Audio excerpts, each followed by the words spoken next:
Focus, you bastard.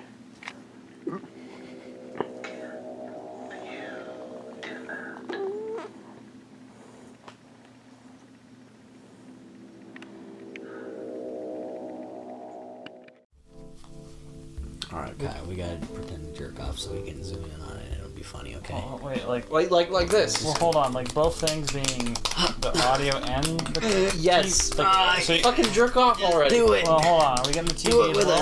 us. Are we getting I Am Bread? Come on. Yes. No, not the TV. Get involved, boy. How? We're not getting this bread by recording I Am Bread. This is not sexual assault. We're doing some weird stuff. Oh, this hurts. Like, he's in pain. Whoa, whoa, whoa, whoa! Ah!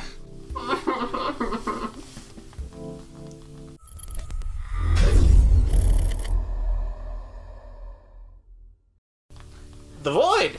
The Void. And also beyond the brick rainbow. Beyond the yellow. Down, it's gonna be easier. Beyond the yellow brick.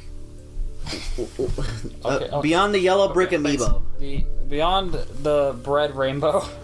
Which one do you want to talk about first, ladies and gentlemen? Okay, which weird-ass movie that made us very uncomfortable do we want to talk about first? Let's do the reverse of what we usually do, because we usually talk about it in viewing order. Let's talk about it in opposite viewing order. Let's talk about... So The Void. Beyond the Black Rainbow. Cue trailer clip now.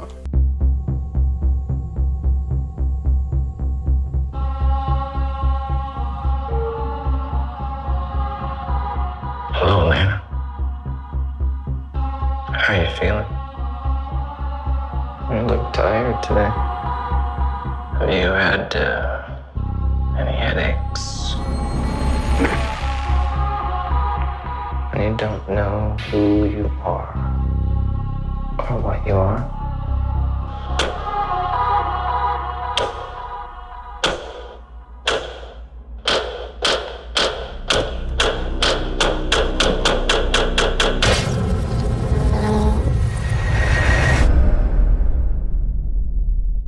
About to embark on a great journey. Let the new age of enlightenment begin. Hey, fun fact. Did you know that all of the music in the trailer is actually in the movie? That doesn't happen often.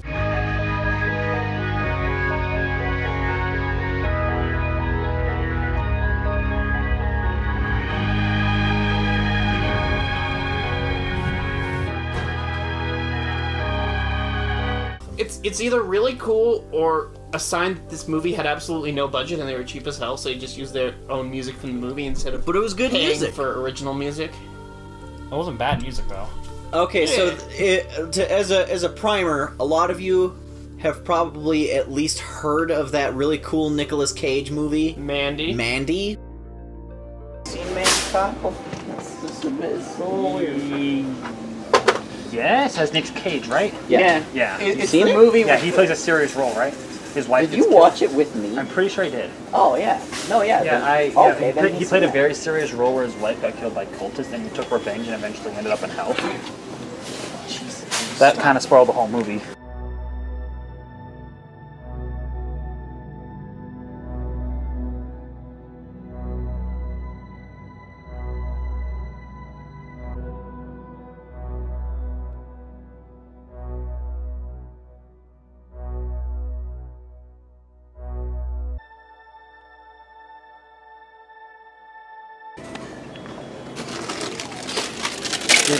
I have something very important to say. These are the worst Twizzlers. And you're purchasing them because... No, he's purchasing them because he's... You're purchasing them because... I like these Twizzlers. Wait. No, you don't? These aren't Hershey, right? No. Okay. I don't know. Those are those ones. Those are gross. Which kind of put him back on the map as an actor. Which is the only good movie he's made in like 10 years.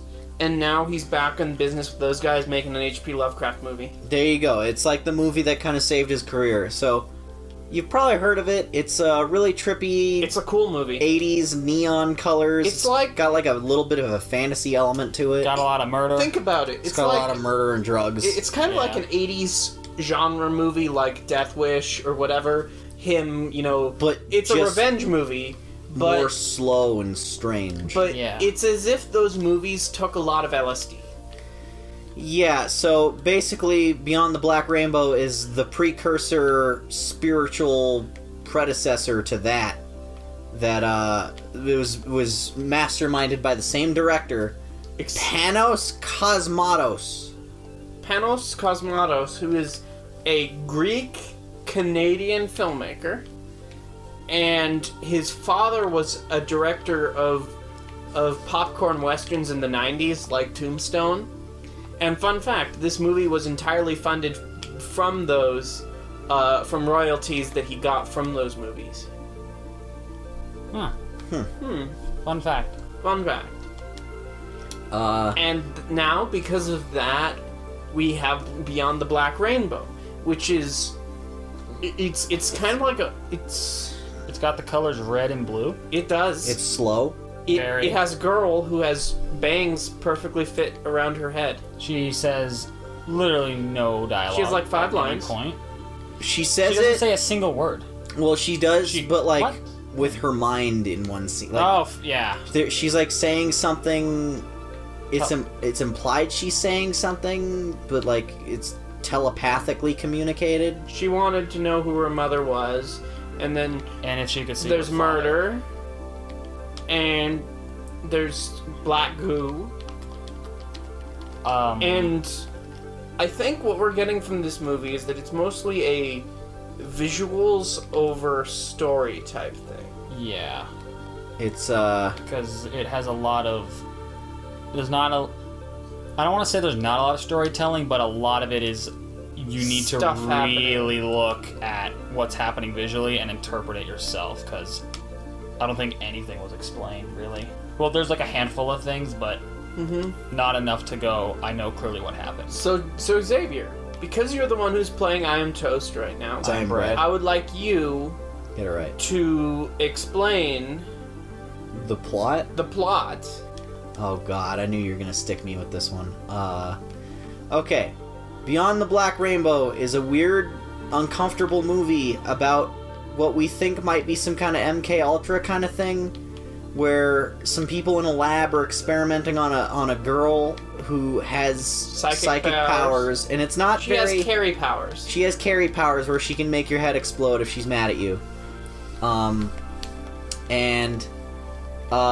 It's about basically just her handler in the lab just being a weird crazy guy and getting progressively worse as the movie goes on because he's just so tired and fed up of his job. Except it's not government, it's a bunch of new It's age a bunch of weird hippies that live in a biodome.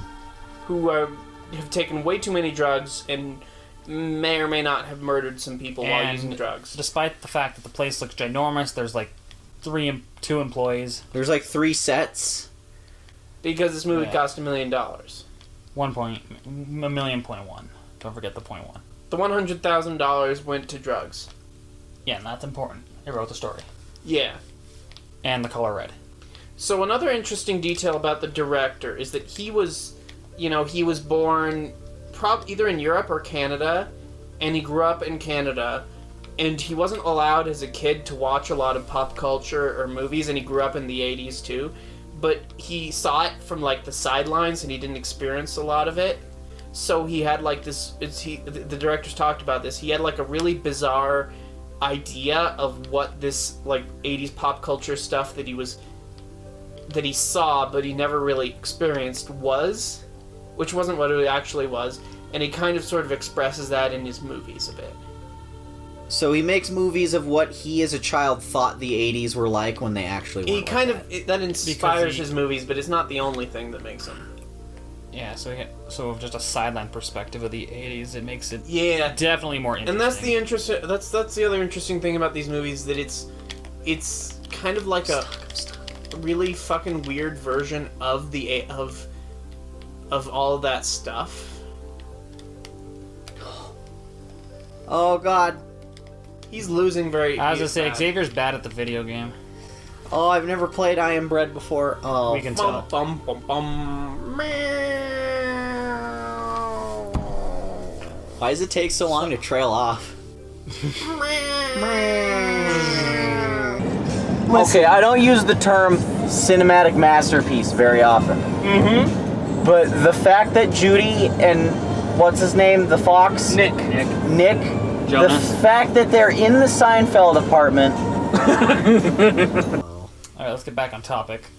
So after there's the girl in the weird hippie New Age Institute, she tries to escape, Several then times. she murders a girl Who works there? But And it was then, like her murder was more like set up by and the then doctor. she gets gassed by the doctor, and then she goes back to her cell, And then he kills his boss with heroin. and then he kills his boss at his request. He ODs him with heroin at his own request. After we learn that this person has in fact, like, used black heroin goo You are about to embark on a great journey. I jokingly called it black heroin when we were watching, but I don't know how else to describe it other than like oil.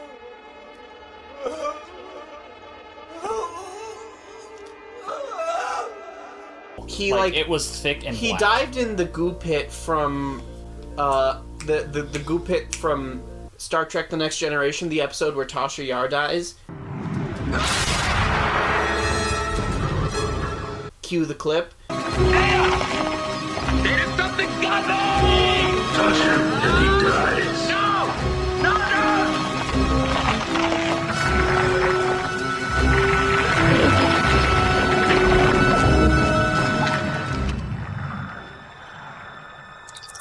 Enterprise. Armistice. Enveloped Commander Riker. And in that clip, there's a bit where... Cue the clip again. You haven't given me a good enough reason. And in the where the goo monster follows a bunch of guys, and I remembered that image as a kid because it fucking terrified me. And then that was the same image in this one, except that he also like murdered this person. So yeah, that's that. Yeah, and then that was followed up with the baptism, because he comes out of the black tar after having a very intense like drug trip, and then he comes murders out, a girl. He murders the doctor who was asked to be overdosed, which using their names might help, but let's not. But Dr. Mercurio Arborea. Yeah. Now that's but after back in the dream, the man who comes out of the tar, which is Nile. Barry Nile. Yeah, Barry Nile. He kills his co-worker's, I guess, or boss's wife. After she gives birth to the psychic girl, and then they bathe the psychic girl in the black tar. Well, much like in the myth when Achilles' mom bathes Achilles in the Styx. And it makes, and then she forgets to dip his heel all the way in, and she's a dumb idiot who fucked him over at some point 30 years later. Whoops. Happens. But yeah, I thought that was a baptism, which kind of. It kind of was. It kind of wasn't. It baptized this girl to be psychic. It was also in a room that had like several light bulbs, studio at lights, 14,000 watts. So everything we're saying sounds so fucking baffling and confusing. America's descent into oil. He's submerging into some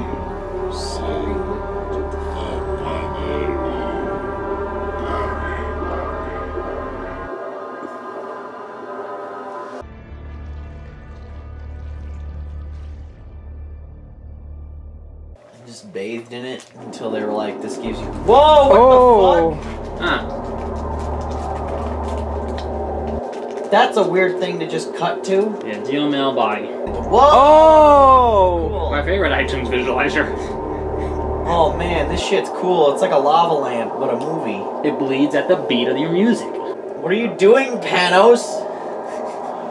What the fuck? I thought Mandy was weird, then Panos comes out with this. Listen, support like, what we're saying. All of this sounds a lot more fucking baffling than it actually... It's actually more baffling than you think it would be, because it's told in the most non-linear way possible. It's not very linear, it's very slow, and it's very visual. Yeah, like David said earlier, extremely visual. There's not a lot of dialogue.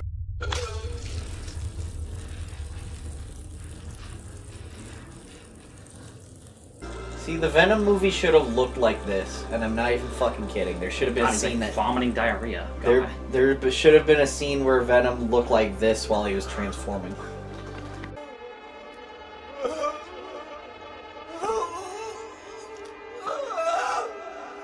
And then after that, the girl escapes through these cubes. She finds a zombie, and then she gets outside, and then she we're just gonna brush over that. She finds a zombie. Well, nothing really happened. That's what the movie does. The movie brushes over the fact that there's a zombie, in a straight coat. Like, here's what happened in that hallway. We saw the hallway and went, oh, hey, it's not red or blue like the other 95% There's of a guy in a straitjacket there. Oh, wait, he's a zombie. He wants to eat her heel. I thought it was a body, and then the triangle, which we haven't talked about, suppresses the girl again, and she struggles to leave the hallway as the dead carcass in a straitjacket comes back. Let's just not mention the triangle and let them be confused by that. Just put up the ghost triangle. Put up a triangle, but have like angles and shit, so people have PTSD of geometry. There was one recurring cast member in both of these films, and it was a triangle.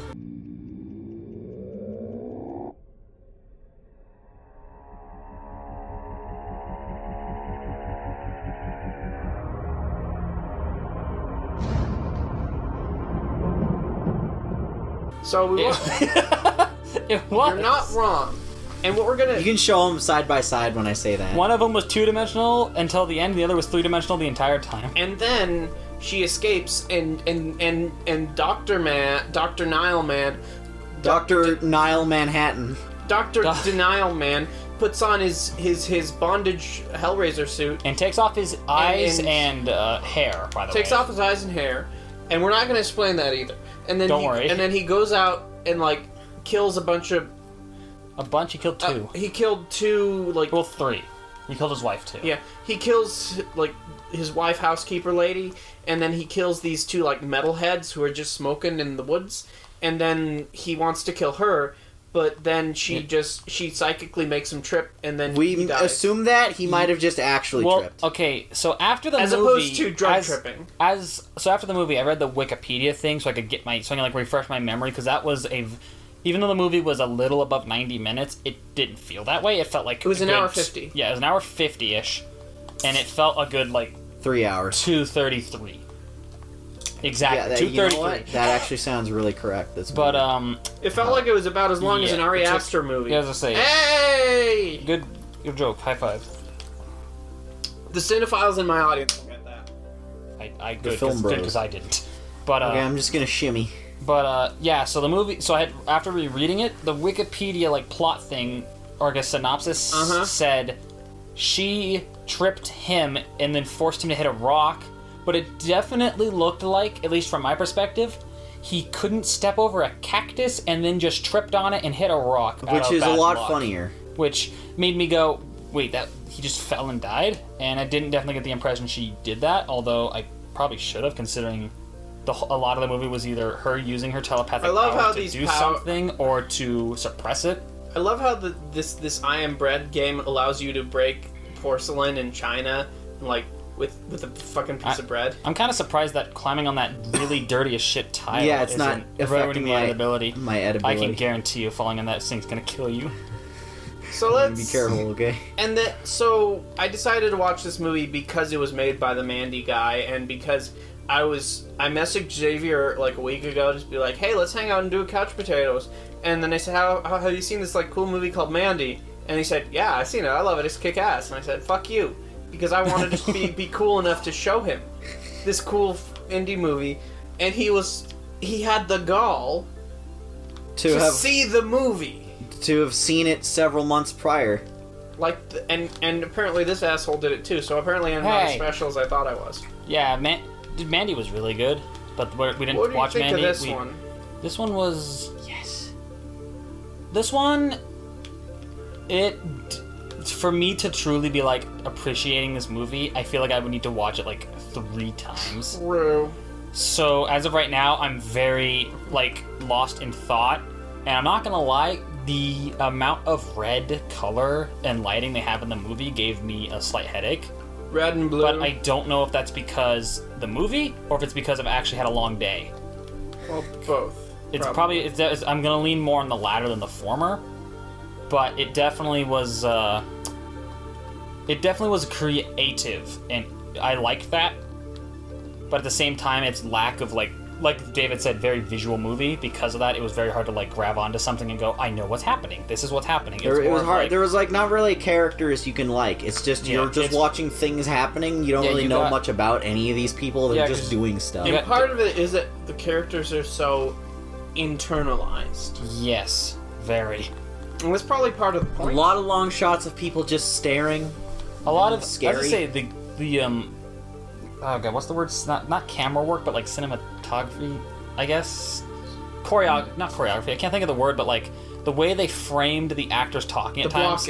Blocking. There we go. The way they did that was, I liked it a lot, especially during a scene where there was a phone call between Niall and like a computer demon that was never really explained. That was where he was talking about how was there's almost safety out of protocols, frame. but yeah, he was on the far left, and because he was on the far left, it gave a weird view where it only showed half his face, but it still showed like full emotion of him. I got a and I liked that. B. I'm toast. David almost hit me in the face. I'm scared. So overall, I didn't like this much as movie as much. I didn't like this movie as much as Mandy. Oh, wait. I didn't much as like this movie. Is that what just fell out? Is that the verbal vomit that fell out of your mouth? I will say that the biggest difference between this and Mandy is that this one felt very limited by its budget. It looked really cool and it had a unique visual style, but the budget was obvious in a way that it was not in Mandy. Yeah, what I'm noticing is that like it's so hard to tell what a room looks like in any scene of this movie. Yeah, it took until like the last 10%. I was about to say so they probably had one room and then they just dressed it differently every filmed scene. it a million different ways with different lights. Yeah, from just different lighting, different angles. The move props backgrounds are so minimal, and everything's out of focus. It's always bathed in such neon lights. The characters are so and on close top up of that, to the camera. The camera had a bit of a grainy, like old style feel, which looked good at first, but then like as the movie kept going on, combined with the lighting out of focus and like hard to tell where things are at times, it eventually there were some added times on where to it was the really confusion. cool, like the drug trip scene, but other times where it's just a dialogue scene where two characters are talking about something, it gets very frustrating because you're like, I can't see anything. Although I think this does also remind me of Mandy in one way, which is you're watching this bizarre movie with all these really weird colors, neon colors, and then 2/3 of the way through it, there's this one scene that looks like a normal movie. And then you're like, whoa, normalcy. Cool. And then it becomes worse after that and trippier. Like, I'm talking about the scene with I forget his name, his friend that he meets before he makes. He meets that guy who's in Predator. And then that's like the normal looking shot looks like it was any other movie. And then after that he's like, and after that you're like, it just gets worse in the crazy. Don't remind me of Rampage. Oh, God. Rampage is probably the most visually obnoxious movie we've watched on this show. We hated it so much we didn't finish it, and we didn't actually do a review on it. Follow-up question. Were you glad you saw this? No. I think overall, I'm looking at it, I'm like, I don't feel like I've gained or lost anything by watching that. I didn't waste 2 hours, but I didn't gain 2 hours of something great. There were some neat visuals. But style over substance, kids. So this director has only made 2 movies in his entire career. The second one was way better. One in 2018. Wonder if he's going to do another movie in 2026. Hopefully. Mandy 2. Mandy's. There's nothing to say. Mandy the Black Rainbow. There's nothing to say that these movies don't take place also in the same town. I wouldn't be shocked. They take place in the same year.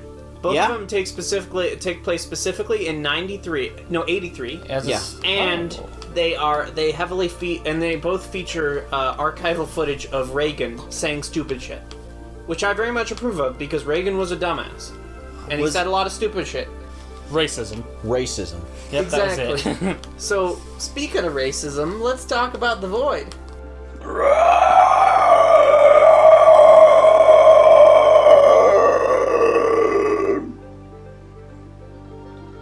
Man, that was a big burp. You must have been saving that for a while. Are you even recording? Oh. Okay, here you go. Everything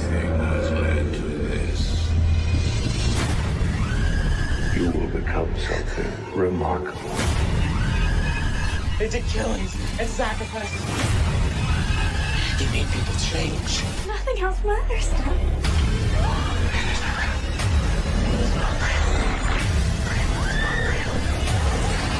This isn't the end. Statistically, you're more likely to die in a hospital than anywhere else. I will explain why racism matters in this movie. Because which is there's people with because hoods? the villain is black at the end. Fair. He becomes black. Fair, but he also removes. He also his cuts skin. off all of his skin. Yes, and then he becomes a black man. What are you saying? Okay, so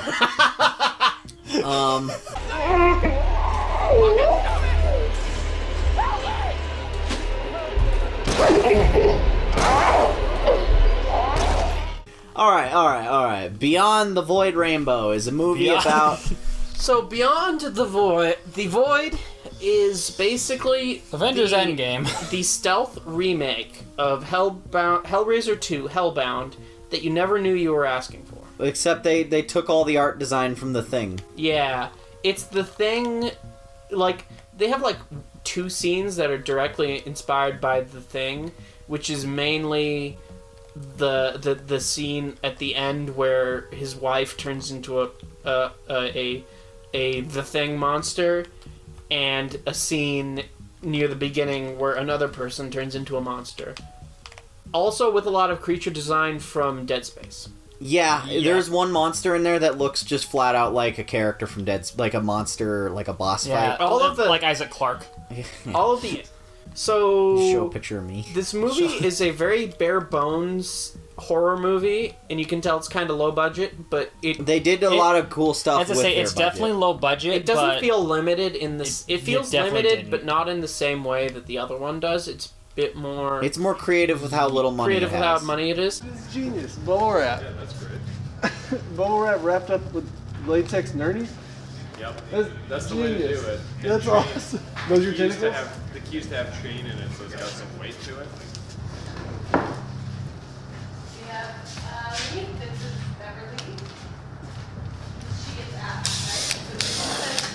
Instead of just just put the camera on their head and not let anyone see what the room they're in looks like. So the movie abruptly starts with police people murder at house. I was gonna say it's in a house. There's some guy dead on the floor, and it cuts to a guy Burning running someone? out. No, it cuts to a guy running out, and a girl follows behind.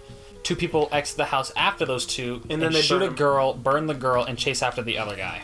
And that's how it starts. We're kind of just like it kind of just kicks on the door and is like, "Welcome to the We're movie." tossed right into it, and then after that we meet small town cop who drives. What's his name?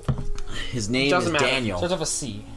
No, it's Daniel. Oh yeah, well Daniel, but then his other name like Carter. Carter. Daniel Carter is our main character. I remember. It sounds like a video game character. Daniel Carter.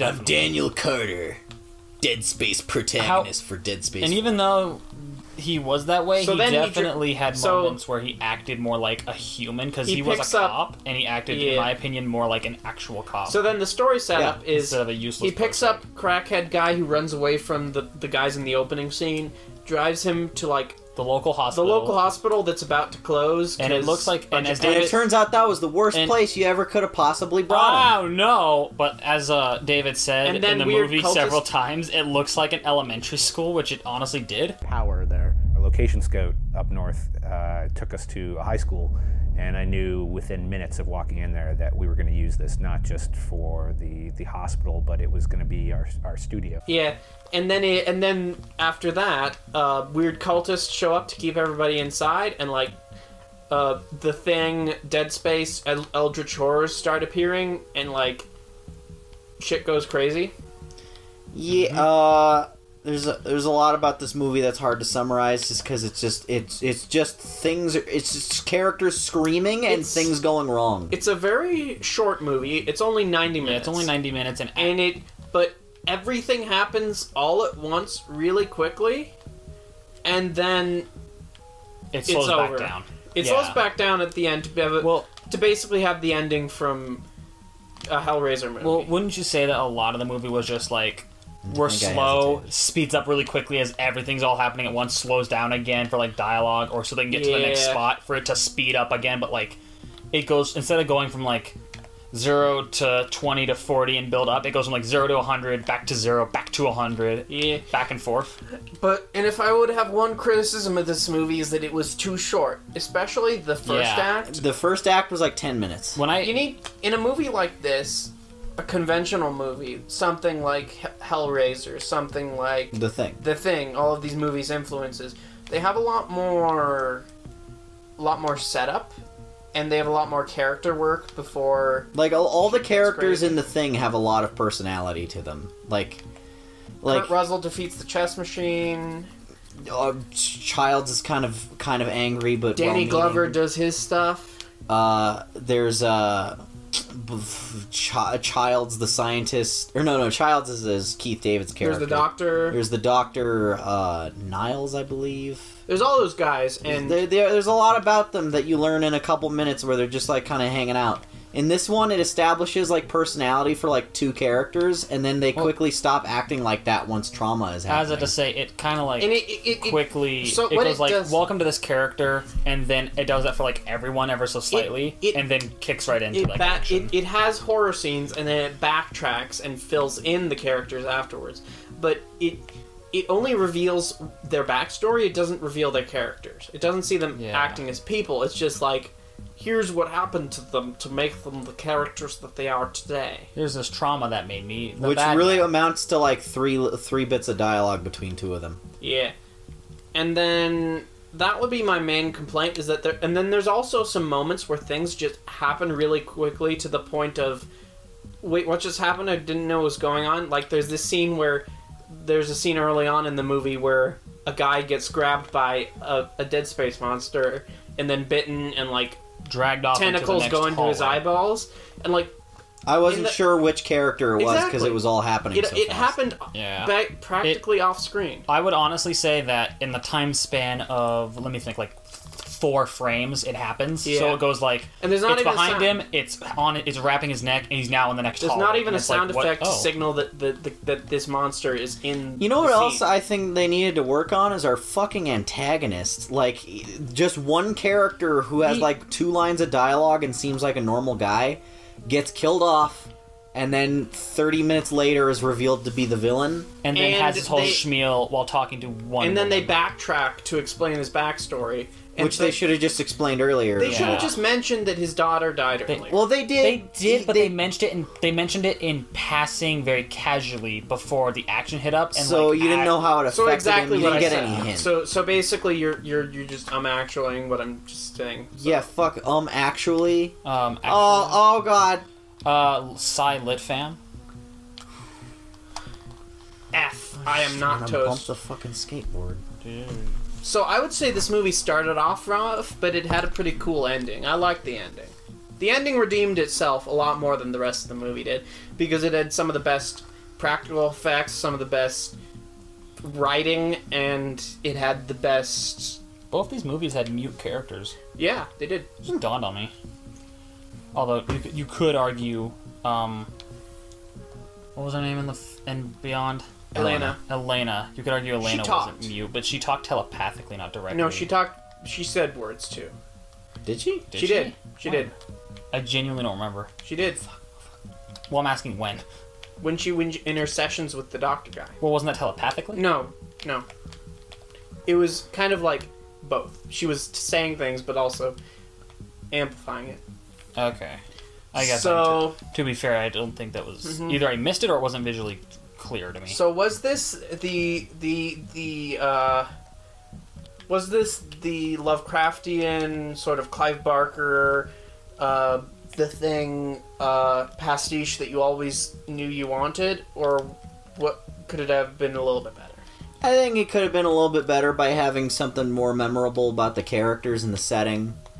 Because there's a lot of time where it felt just a little bit generic, and I wish like some of the things and ideas in this movie were in something else that was like just a little bit more developed.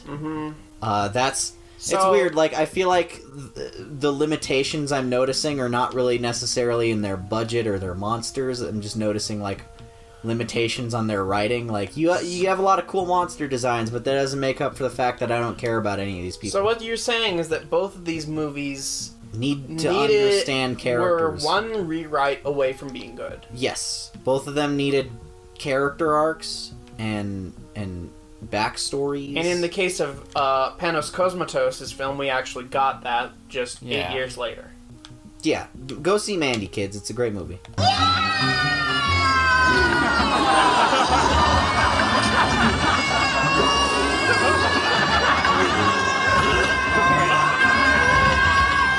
Do you know what Orlando Bloom is doing these days? Probably hookers. Dating Katy Perry. Why did you repeat what I said? Oh! Oh! Look at his face.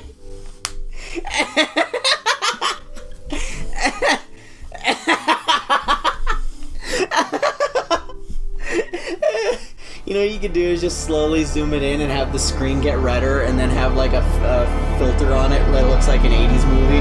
Make it turn into a Cosmatos film, and have me laughing become all distorted, and there's just like 80s synth music that's really haunting.